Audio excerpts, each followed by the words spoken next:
Prenez bien soin de cet euro, faites-en un bon usage et n'oubliez pas que ce qui fait la force de notre pays, c'est son système de solidarité, dont vous avez ici un échantillon, cordialement.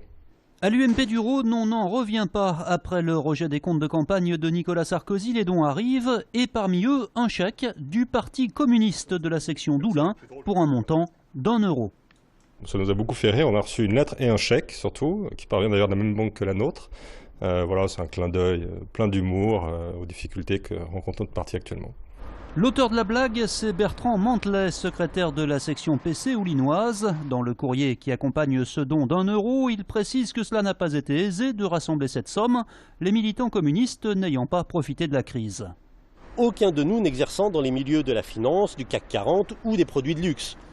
Nous nous demandons d'ailleurs s'il ne serait pas judicieux de solliciter celles et ceux qui y gravitent. On s'est dit que, sur le ton de la plaisanterie, dans un premier temps, on a dit qu'on pourrait faire un petit geste et leur envoyer 1 € symbolique. On rappelle d'une part qu'il y a aussi un geste de solidarité républicaine, parce que même si l'UMP c'est notre adversaire politique, ça reste un adversaire républicain. Et que si l'adversaire, la droite républicaine, disparaît, on sait bien ce qui reste malheureusement. Et à défaut de sauver l'UMP, l'euro des communistes assure déjà un joli buzz. Une délégation du Grand Lyon est actuellement en mission en Asie. Objectif, nouer des partenariats économiques, culturels et universitaires.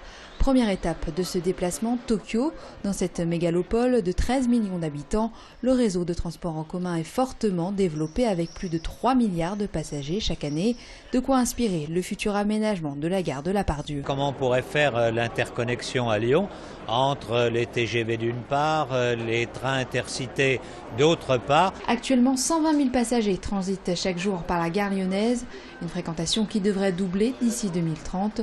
Le réaménagement prévoit donc la création d'une voie supplémentaire, une nouvelle entrée et l'aménagement d'une vraie galerie marchande, largement inspirée du modèle nippon. Et ici, on est dans cette gare de Shinagawa à Tokyo.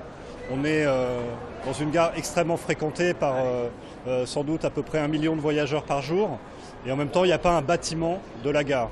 La gare, c'est un passage entre la ville et le transport. Un chantier titanesque qui devrait durer 20 ans. La première tranche des travaux doit commencer en 2016. Le forcené du Courbayard récidive. L'homme de 39 ans avait été interpellé par le GIPN jeudi dernier à son domicile où il s'était retranché avec ses 2 enfants. À peine sorti de garde à vue, l'individu a donc refait parler de lui en jetant des projectiles sur un voisin avant de tenter de s'enfuir par la fenêtre à l'arrivée de la police. Il a été de nouveau arrêté hier. Un trafic de médicaments à partir de fausses ordonnances démantelé entre le Rhône et l'Isère. 2400 cachets de Rivotril ont ainsi été saisis. Ce produit apparenté à un stupéfiant était semble-t-il écoulé vers l'Algérie. L'agence régionale de santé appelle les pharmaciens à la vigilance. Une ordonnance sécurisée doit présenter un filigrane. Ce filigrane ne peut pas, je dirais, être falsifié. Il était important pour nous de rappeler aux pharmaciens de la nécessité de ne délivrer que sur des ordonnances qui présentaient ce filigrane. 3 personnes ont été interpellées dans cette affaire, dont 2 présentées au juge et placées sous contrôle judiciaire. Bientôt la fin du ticket restaurant. Le gouvernement a dévoilé cet après-midi ses mesures pour simplifier la vie des Français.